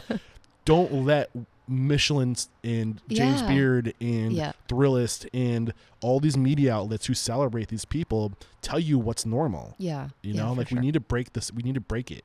And I don't know anybody out there who is saying this and saying, stop trying to do all that shit. Like, I did say that actually just a few months ago. I was like, I'm not trying to win Michelin stars here. I'm honestly just trying to feed people. And there are people that believe that they don't get a James Beard award or a Michelin star, that they're a fucking failure. Yeah. How ludicrous is that? That is crazy. You know what I'm saying? And who the hell is James Beard? Right. I'm sorry, James Beard, for you to tell me that this one location in the Northeast is the best one out of thousands of restaurants. It's ludicrous. Yeah, but it's also competitive too. And it's like, why are we doing this for accolades instead of it takes the soul out of the industry. It's not what it's about. I'm not about that. Sorry, I went on a little bit rant there. That's okay. I like it. I'm with you on that one. Okay, I got it out. So I was working with Eric. So he had shown me some mills, or we had talked about some mill spaces, and then I was helping a friend move out of this house. A friend of mine was renting an apartment here, and she's this literal house that we're sitting at. This literal house that we're sitting at. Not this house. Yeah, this one. Yep, this one. I was helping a friend move out of this apartment in this house, and I said, "Why are you moving out of this house? This is beautiful. That barn is incredible." And she said, "Oh, well, they're selling the property." And I went on Zillow immediately. It was the first day it was listed, and I was like, "Oh my God, that's so far out of my price range. I can't even buy a house." I was curious. I was like, "How the fuck did this lady buy a house?" Yeah, no, property and, on a server's salary. Yeah, I did not do that. So I was working with Eric Chinberg, and I finally got to the point where I was like, I don't want a mill space. And I told him that, and he said, well, what about a restaurant space? There's restaurants going out of business right now. We could easily outfit you in a restaurant, get you in there. Turnkey. And turnkey operation, and I could help you if you need help. And I said, I definitely don't want to own a restaurant. And I knew that. And so I said no. And he said, well, Mel, what do you want? And I said, well, could we go and meet? Because I actually have a situation that I just got introduced to, and I want to run it by you. And so we went to row 34, and we sat at the bar, and we had a martini. And he said, well, what is it? Why'd you call this meeting? What do you want? And I said, I want a barn. And he said, well, let's find you a barn then. If that's what you really want and that's what's going to make this work, let's find you a barn. And I said, well, I think I already found one. And he said, what are you talking about? And I said, well, this could work for all of us.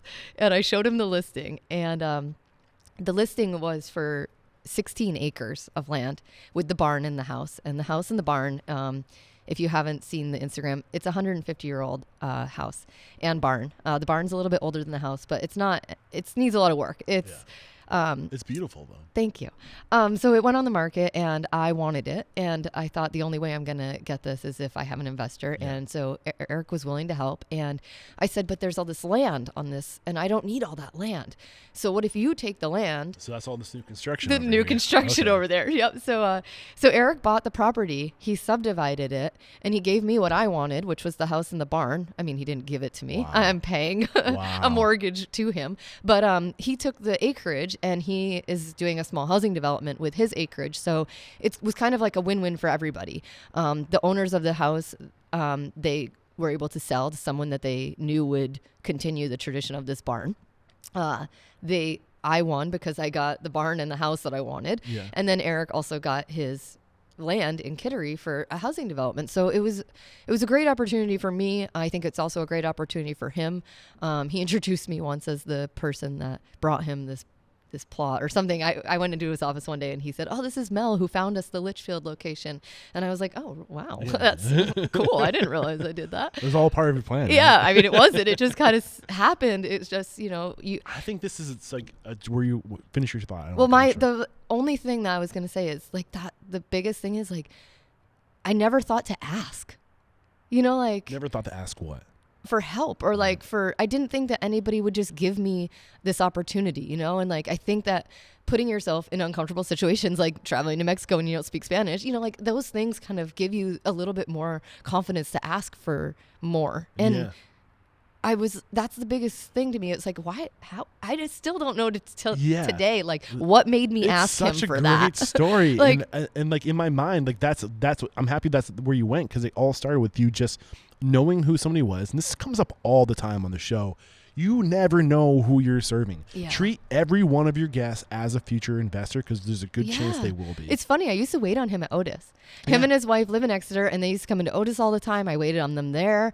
I waited on them at Massimo's. And so, I was building the relationship without even knowing it through my serving at all these restaurants. And then when we were at Row 34, he got on the phone and put an offer on the house while we were sitting there having martinis. That's crazy. I walked out of there just like all this in from awe. Just because you knew your market, you knew your customers, and you knew people, and you just asked. You put it out there. And I think the lesson here is the universe can't give you what you need unless you tell it what you need. Yeah, unless you put it out there. Yeah. And if you're well intentioned and you have a good soul and you have like people pick up on that stuff. Yeah. I think we have this low road of communication of just kind of being able to pick up on sincerity and honesty, and we know when good people have good intentions. Yeah. And when we're in the position to help good people that have good intentions do what they do, that is the most rewarding thing. There are people out there that are looking for opportunities to create opportunities for others. Yeah. And they don't know unless you let them know. Yeah. I had no idea that was even something that could have worked. I just threw it out there and he said yes, and I was blown away. I think I remember going home just like I went for a walk on the beach actually with a friend of mine, and it started raining while we were at Sea Point Beach, and half of it was rain and half of it was a rainbow, and like the whole sky lit up, and I was like, this is where I'm supposed to be, and I just started bawling. I was like, I can't believe that this is my life just happening like the way that I had been working my whole life to make it happen. That's beautiful. And it was crazy. I want to let the listeners know that if you are listening to this and not watching this, we do have a YouTube channel. There's cameras rolling right now. We're sitting in the barn that we're talking about, so we'll have some B-roll so you guys can see exactly what we're talking about if you want to visualize it. So I kind of want to get into some of the nitty-gritty now. You got your barn, you got your opportunity. Here we are. What is your approach? What's your strategy to do what you're doing? So one person that I definitely took a lot of inspiration from is Erin French up at the Lost Kitchen in Maine. Okay. She does kind of something similar to this. She has a property. I think she's in an old mill. I think it's an old with the big water wheel. Mill. A mill, right? Yeah. It's a mill. Okay, so she has a location there, and what they do is from Memorial Day to Labor Day or something every year. So they only operate in the summer. They do a prefix menu every single night, and she grows a lot of the food, and I think they do BYOB, but they do a cool thing where you have to mail in a postcard in the month of April in order to get into the restaurant. They don't do reservations. They don't do anything. You have to write a postcard to her, and she picks your postcard if you are so lucky, and then you get to dine in the restaurant that summer. She'll call you and say, hey, these are your options for seats. You get a seat, and you go, and you don't know what you're eating yet, and you show up, and everybody just trusts that she's going to cook you a beautiful meal in a beautiful location. And so that's kind of where I wanted to take this. I wanted to operate just in the summer. I want to do catering during the summer and my dinners in the barn. And then I want to travel in the winter, and I want to get out of here and go experience the world and have that work-life balance. So what I'm trying to do here is to eventually, what I'd like to do is what she does, where it's, Thursday, Friday, Saturday, Sunday nights, you do a prefix meal. I'm trying to grow all the food on site. So I had a friend help me build a garden. A friend of mine started this company called the Catered Gardener during COVID, and he came over and he helped me put in this garden. And so I'm going to expand it a little bit next year, because I've learned some things this year. But again, like, you don't have to start with your vision on day one. You start when you can, and then you grow over time. Figure it out. Yeah. Bitches get shit done. Yeah. So I just started, and like, I didn't know I grew 100 tomato plants this year. You want to know how many tomato plants is too many? 100 tomato plants. That's a lot of tomatoes. Like, I had no idea what I was doing. I still don't, I don't know how to garden, but I thought I want to feed people food pasta that I sauce grow. for days. Exactly. I have a freezer full of pastas, tomatoes. I'd like to do Thursday, Friday, Saturday, Sunday nights here every night during the summer, and feed people food that I grow, have the menu change every single week based on what's coming in the garden, and support as many local farms as I can, and local chefs, do collaboration dinners, do pop-ups where I have other guest chefs come in. I want to do a movie night where we project a movie on the barn and like have people sit outside on picnic blankets and do, wine and cheese boards or something. Like Vernon Family Farms doing. Yeah, they're awesome too with the music. Yeah. And they're literally just a farm, and they do chicken. Yeah, exactly. Fried chicken, and they do it coleslaw, really well. Yeah, do one thing really well. Yeah. Organic, like their chickens that they raise, Yeah. And then create events around that, and just start small. Yeah. I think that's another great example. I think they're making good. I mean, I'm paying them $25 for a chicken. Yeah, for a chicken. Exactly. I'm going there and watching music. Yeah. Like, you're gonna start. I think I'm so fucking excited for the future, because I think that people, we lost sight of what matters. Yeah. And there's never been more suicides. We're just unhealthy as a society, mentally and everything, because we're striving for the wrong things. Yeah. And I think that there's this new wave of people being like, screw all that. Yeah. I just want my friends to hang out with. And I have my small group of 200 people that know me and come back to me regularly and to support me. Yeah. And that's all you need. Yeah. I was joking. Just 200 people to support you. Like my dream is to have this little commune here. Like, I want to just live on this property with all my friends. You get me wondering if you're renting out any rooms here. Yeah. Like, I'm interested. We are renting out rooms. Man, keep me posted. Yeah. So I really want this to be like a community space where everybody brings something to the table. Like, all my friends that have been helping me, they all bring something unique to the table, and they all want to see this succeed as well. And so, I've had my friend Mio is out in the garden this summer, like helping me with the tomatoes, and everybody, my friend Erica, she was in the garden just last week. Everybody wants to help, which is really, really empowering to me. And everybody that is in my small circle, they all want to see this succeed. So they all come and they help. And I had 4 friends in here setting up this barn with me the other night, eating pizza and listening to music, because they believe in it too. And it's like, I want this to be something that's not just mine. It's everybody that puts time in here. And just how happy are you right now? Oh my God, how much love is in your life right now? There's a lot of happiness. Sure. I can feel it. Yeah. And that's the kind of shit that's gonna bring people back. Yeah, because it radiates off of you. Yeah, it's super powerful stuff. Yeah. I'm still a little more curious. I want to get granular with like the details of. So you have your website, and I'm looking at your website right now. It's just your homepage. Who we are, what we do, what to expect, book a seat, catering, contact us. And I think that what you're doing is you're just using your website to literally, it serves as almost just a way to kind of, literally tell your story. Like, this is who we are, get interested. But to eat at your restaurant, I need to give you my email address, and I also need to pay you $20. Yeah. Get into that. Yeah. So that was a little bit of a learning. I mean, so what happened is, when I got this property is zoned residential. It's not zoned commercially. So I kind of had to be creative with, okay, how do we do what we want to do here without changing the zoning, without having to deal with all the bureaucracy, without having to jump through hoops to get licenses. I want to just start this now because I'm ready to go. I've been ready for years. I want this. And so my investor said, well, as a residentially zoned building, there are these loopholes that you can operate a church on a residentially zoned property. You can have a club or a fraternal organization or a religious organization. You can have there's certain things that you can do. You can have a small at-home business. So I just looked at those loopholes and I thought, okay, how can I fit into one of those loopholes? And I was like, if we do a private club, we can fit into the loophole because then we're a club. Yeah. And what about when it comes to, sorry. Yeah, go ahead. Short, but you're serving people. I mean, there's got to be more licensing on top there of is. that. There is, yeah. So right now, hopefully this doesn't get out, but I'm not operating. I think I am operating legally because of the way I've structured it. But there's definitely more to come in the next 6 months that we're really going to hone in on getting accomplished, which is a lot of licensing and building out this barn to be a commercial kitchen. There's a lot of stuff in the works. So right now what I'm doing is because I wanted to just do this now and I didn't want to have to deal with all that bullshit, I was like, well, we're going to just do it however we have to do it to make it legal. So I'm not charging for alcohol. I'm not selling alcohol.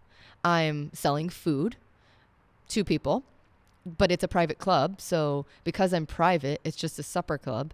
So there's certain things that you can get away with by being private versus open to the public. I called the health inspector. I called the liquor commissioner. I said to them, this is what I'm doing. I have a membership fee and that's the thing. I have to charge people a membership fee in order for it to be a club and it be private. So I started that. I was like, all right, well, we'll have a supper club. People will pay $20 just to get in, whatever. We'll just put that money back into the garden. And, so we started doing $20 just to get on the mailing list. And that some people have asked me, well, what does the $20 get me? It gets you on the mailing list. But it's $20. You're creating you're also creating this thing of exclusivity. Yeah. Where people will pay for exclusivity and to be a part of something that nobody else can be a part of. I paid for it. Yeah. I paid for it because I wanted to see what was going to be on the other end when I went through the process because I was really curious about how you were doing this. Yeah. And honestly, I mean, you're here giving us your time. If I can support you in any way, I'm happy to. Well, thank you. But how many people are on your email list right now? Right now, it's only about 120. There's not a lot. 100 times 20, you're 2,000 a year isn't a lot, but how much covers the expense to buy your plants? Probably. Yeah, I mean, that didn't even cover the cost of the garden this year.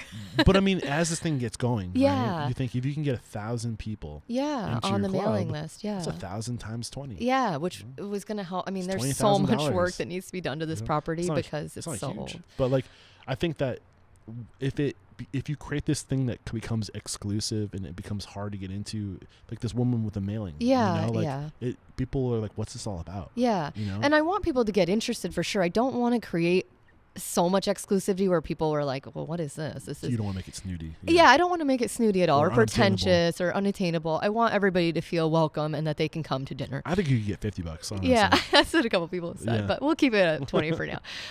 So yeah, I created this the club, and I called up all the people that I needed to call to make sure that I wasn't doing anything illegal. I told the liquor commissioner, hey, listen, I'm not selling alcohol. I'm a private club. I'm not open to the public. And they said, all right, well, until you get a commercial kitchen, we can't come out and inspect you and give you a liquor license. And I said, well, but I'm a caterer too. And he said, well, you can't really be catering out of your kitchen unless you have a kitchen that we've approved as well. Yeah. So I market myself as a private chef, and when people hire me, I give them the option. Do you want me to cook the food at your house and be there all day, or do you want me to cook it in my house and we just call it what it is? Yeah. And people are usually like, just cook it in your house and bring it because we don't want you in our kitchen all day. Yeah. So I've been doing that for the catering. And a lot of it is offsite. I'll do weddings, and I'll make most of the food at their house or start making the stuff here and then transport it there. So I'm kind of, gray areas here and there, but we're making it work. Yeah, but you start where you can, Exactly. And it's only for a few more months and then the kitchen will get built. I would say do what you got to do to get started. Know where there's areas that you can improve to do it the way it's supposed to be done. But know the rules so that you can break them efficiently. Yeah, like you want to do it the right way, but do what you have to do to get to the point where you can do exactly, it. Exactly, yeah. And that's what we're striving and don't towards. Be shady. Don't 5 years from now, like if you're making $150,000 a year profit for you, and you're like, well, nobody has called us out on it yet. Yeah, like, no. Don't do shady. No. Do what you got to do. Yeah, and that's the thing. We're just trying to make this work. Yeah, like And it's like, I'm going to do what I have to do to make it work. In the meantime, like, we don't have a commercial kitchen right now. I'm cooking people dinner in my apartment, in my house. But it's a club. But it is. So it's. But start where you can. Yeah. And I think also too, like, don't say it's not possible. I think most people would look at this and go, there's no commercial kitchen. There's no that. There's no this. It's we not can't possible. do this. Next. Yeah. How is it possible? Yeah. Ask yourself how. Bitches get shit done. What happens when you say how? Like, there's something phenomenal that happens in your brain when you say I can't do that. Your brain goes click and you shut it off. Yeah. When you say how do I do that? Just that one question kicks your frontal lobe into hyperdrive. Yeah. And you start thinking creatively. Yeah. You start thinking about who can I ask?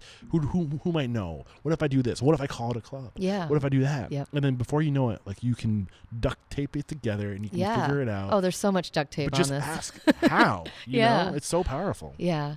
Yeah, I think that was the biggest thing for me, was overcoming that. Well, I'm not ready yet, because I still don't feel like I'm ready. Every single night that I feed people in here, I still feel like I'm not ready. Yeah, I really do enjoy these conversations more than the guy that's been in the industry for like 50 years who's sitting pretty at the top of his castle. Because this is a lot of people are going to benefit from this right now, because you're going through it right now, and there's a million people out there trying to do what you're doing right now. And I think that you're just a great example of it can happen. You know? Yeah, you just got to want it bad enough. Is there anything we haven't discussed up to this point? Anything that is near and dear to your heart that you think the industry needs to hear, that needs to change? The mission statement is to inspire, empower, and transform the industry. And I believe we're going to transform the industry from the inside out, one person at a time, sharing this knowledge. But how have you transformed? You know, like... I think you just got to get real with yourself about what you want. Yeah. Which was what happened for me, is I just got really real with myself. And I think that personal development that I spent all of 2020 really working on was like me getting real with myself. Like, what is it that you want? What's going to make you happy at the end of the day? And this was the answer. And it was like, all right, well, how do we get that then?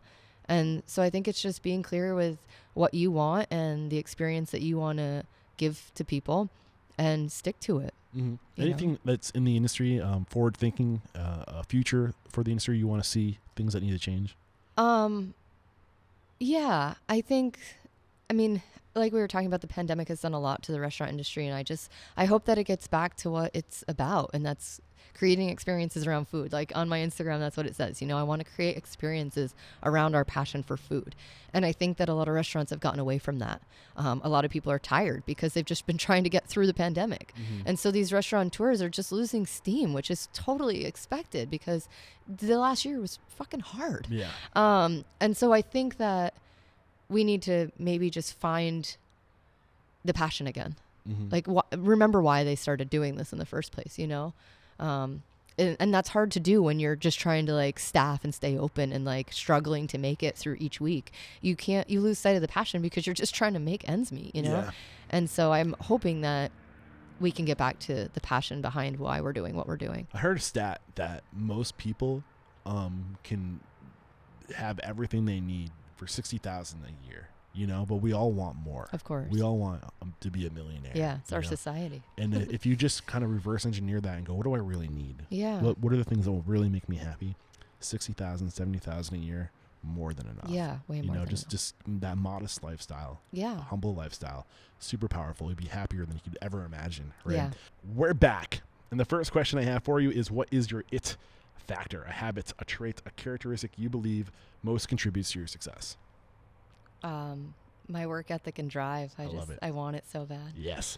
What is your biggest weakness? Get on that mic. Perfectionism. Ooh, that's a tough one. Yeah. Well, I think it's good. It sounds like you're working on that, though. I'm trying. Yeah. What is one question you ask or thing you look for during the interview process when you're growing your team? Positive attitude. I think that's really important. What is your biggest challenge today?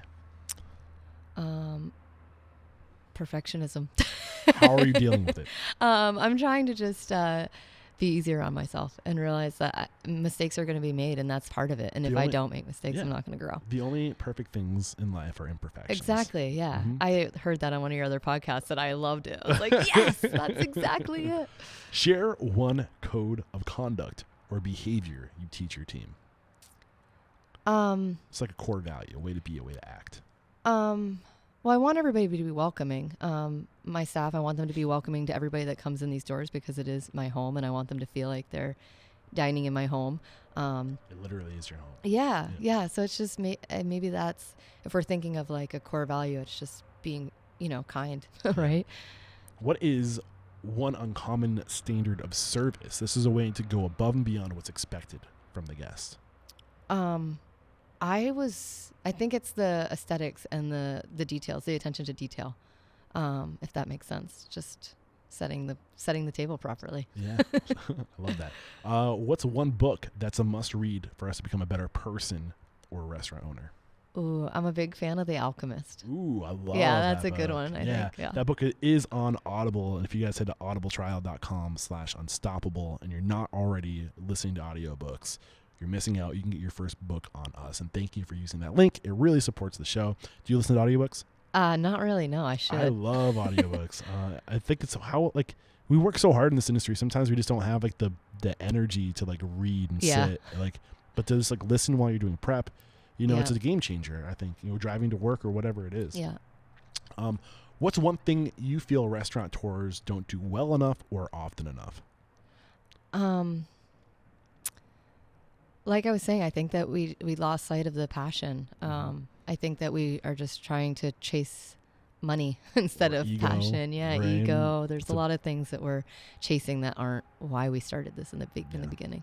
What's one piece of technology you've adopted in your business that's had a huge impact on communication, efficiency, profitability, anything along those lines? Well, I hate technology. Yeah, me too. And I think the biggest thing has just been the Instagram, to be honest. Yeah. You got to stay relevant. And when you post things and get people interested in what you're doing, I think that's been the biggest success. It's really been the only thing I've used. What did you build your email on? I used this app called Universe, and I kind of regret it, but it was easy. And I didn't know how to build a website. I didn't have the money to pay somebody to build a website. So I started doing some research, and it's just an app on your phone where you click and drag, and it's super easy to use. Yeah, well, I was going to do that, but then I just didn't know how to do that. So I was like, well, this sounds easy. Let's try here. But your website doesn't have to be at first something crazy. Yeah. I mean, you can always evolve to something like Bento Box, which is a great tool. But when you're first getting started, you literally just need a place to collect emails. Yeah, and that's what I'm just trying to get through. Yeah, until I can afford somebody to make it for me or get something better. But like right now, it's doing the trick. But it is one of those things where it was like, I don't know what I'm doing. Let's try to make this work. So what about so you have your what's called Universe to build your website is what you use. And are you using an email marketing platform? No, I'm actually, that's something that's on my to-do list for this week is to get MailChimp or something in place. Please do not hesitate. Yeah, MailChimp's a great option. I like ConvertKit personally. Okay. We can talk about that. Yeah, we should. Yeah. I'm trying to get all of that in place because like even just I make all the menus and I'm trying to figure out how to create menus. And the cool thing I think that's really great for you right now is because you're so early in your journey of the restaurateur is you can start segmenting your list. You can start asking specific questions, and you have such an intimate setting that you can get details and collect details. That's what I want to do is get a whole spreadsheet for each guest and be like, what do you like? What are your food allergies? Like what are the best nights to dine for you? So things are seasonal. Some people like things that are in season. So what you can start doing is collecting this information and then you can start segmenting your email list. Yeah. And the ConvertKit allows you to segment your email list and create automations. So every year when it's, rhubarb in season, like, who goes crazy for that. And you have that list. So that would be amazing. Yeah. So, I mean, there's really great tools out there. Yeah. I think ConvertKit does it really well. Okay. I'm not getting paid by ConvertKit. They're not a sponsor or an affiliate. I just believe that's what I use. Name one service you've hired or outsourced. So this is something that it's more efficient and better if you have somebody else do it than you do it yourself. Yeah. So it's not so much a service, but product. I use Annie's microgreens. She owns a small farm called Four Patch Farm that she just started. She also does flowers and herbs and all of that stuff. So I've been outsourcing to her for most of the summer for most of my greens, herbs, and flowers. So I'm trying to utilize as many local farms, but also female-run organizations. Good so for you. Yeah. I love it. Okay, this is the last question. It's a doozy. Get ready for it. If you got the news, you'd be leaving this world tomorrow. All the memories of your work in your restaurants would be lost with your departure. with the exception of 3 pieces of wisdom that you could leave behind for the good of humanity and for your legacy. I realize this is a super cheesy question, but what were those 3 pieces of wisdom be? I think the 3 important ones are be kind, obviously, especially in today's world. Be kind, work hard 2, towards what you want, but don't take any shit. and be a tough bitch. Yeah, exactly. Exactly. Don't take any shit. Yeah, I love it. Great conversation. Thank you so much. Thank you for having me. My pleasure. We wrap up every chat by calling somebody out. That's how I found you, and I'm really excited about how this is panning out. I think that there's not enough people getting attention who deserve attention, who are bringing the right things that we should be chasing to the forefront, like yourself. Who do you respect and admire and believe will make a great I was guest? thinking about this a lot in the last few days, and the woman that came to mind, her name is Nina Holland. She's in the same phase of the process, I think, as I am. Maybe I'm a little bit further along just because I have the location, but she just got her location. Nice. She's a baker. She makes gluten-free bread, but it's also free of a million things. There's no additives, no dairy, no nothing. And she makes these sourdough bread loaves I'm excited that are just gluten-free. I'm actually going through stuff right now. Like my stomach is messed. Everybody is, yeah. I don't know what's going on. It's the way that we process our wheat in this country. I used to have a stomach of steel. Yeah. In the past 6 months, I'm like eating oatmeal now. Yeah. It's like the only thing I can eat. You should reach out to her. She's opening a bakery called Toast in Kittery. She just got her location. I went down and introduced myself to her and her husband yesterday. So Nice. they'll be expecting a call. Beautiful. Thank you so much. Thank you. Look, I'm coming after you. And how can we connect with you if we want to follow up and ask questions or maybe come experience your barn? Yeah. So if club? you want to come to supper, you can head to the website. It's sundaysupperme.com. And then all the information's on there. You can book a seat at the table. You can find out a little bit more about our information and sign up for membership there. You can follow along on Instagram as well, which is sundaysuppersociety.me. And on there, I pretty much post every day about what's going on, what we're doing, what we're growing, what we're harvesting, the trials and tribulations along the way. But yeah, and then it's sundaysupper.me@gmail.com if you want to send an email. Mel Harrington, thank you so much for taking the time to join us to share your story and your inspiration. There is no questioning. You are unstoppable. Thank you. Cheers.